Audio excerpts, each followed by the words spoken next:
Phil is in Chessington. Hello, Phil. Hey, Ian, how are you? Hi, not too bad. What would you like to say? I'm a very strong Leave supporter. And, you know, I think just running through the four leaders, I think Nigel Farage is crystal clear in the direction that he would go. I do completely disagree with the previous caller. I think the Brexit Party are now just sitting there waiting in the wings as the Brexiteer backstop, in effect. Now, if you look at as far as Boris goes, verbally he is saying the right things, but I think he's in the process of trying to pull off one of the biggest hoodwinks in the history of British politics. That's where I think he's trying to take us at the moment. I think what he's saying publicly and what he's saying perhaps away from the less mainstream cameras are very different. And I think we're going to see that play out over the next few weeks. I think as far as a second referendum goes, people have to be clear that a second referendum is purely a Remain project. There are very few Leavers that believe in a second referendum.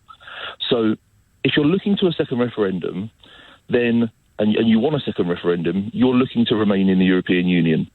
So I don't see the point in being duplicitous and saying that you want to have a second referendum when you might as well just say, vote for us and we'll revoke. I think the position of revocation or a second referendum is absolutely despicable, absolutely beyond belief.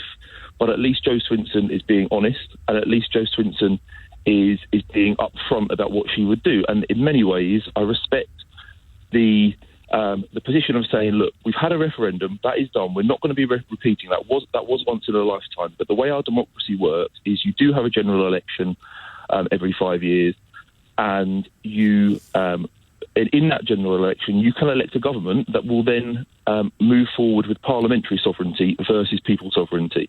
Now, if there is a Liberal Democrat government elected, as a Leave voter, I would respect that they would revoke Article 50. Jeremy Corbyn is trying to put on the table two versions of Remain in a referendum. He's going to put on the table Remain, and he's going to put on the table a Brexit in name only. The polling prior to the referendum was incredibly clear. Leave voters were 50-50 split between sovereignty and immigration as the two key main reasons for voting for Brexit. Now, if the deal negotiated with the European Union keeps us in a customs union and a version and close links to the single market, we will lose sovereignty. If we're in the single market or have close links to the single market, there's a very, very good chance we're going to have to maintain freedom of movement, so the immigration side of it is out. So the version of Leave that will be on that ballot is not Leave in any way. So you've got Remain versus Remain Light. So I don't see the point in being duplicitous. If you're going to remain. Well, that's what I do agree with you, because I think all this question of a second referendum, unless everybody, I said this in cross-question, unless everybody in the country can actually buy into the choice that is being offered in that referendum, it will be a false referendum. And that's why you cannot have Remain versus a deal that the government has struck. It is a false choice, in my view. If you're going to have Remain on the ballot paper, you have to have Remain versus Leave, and then if Leave wins, you have the deal that the government's negotiated versus no deal. I think Tony Blair, when I interviewed him, he accepted that would be a realistic choice to have. He said no deal had to be on the ballot paper.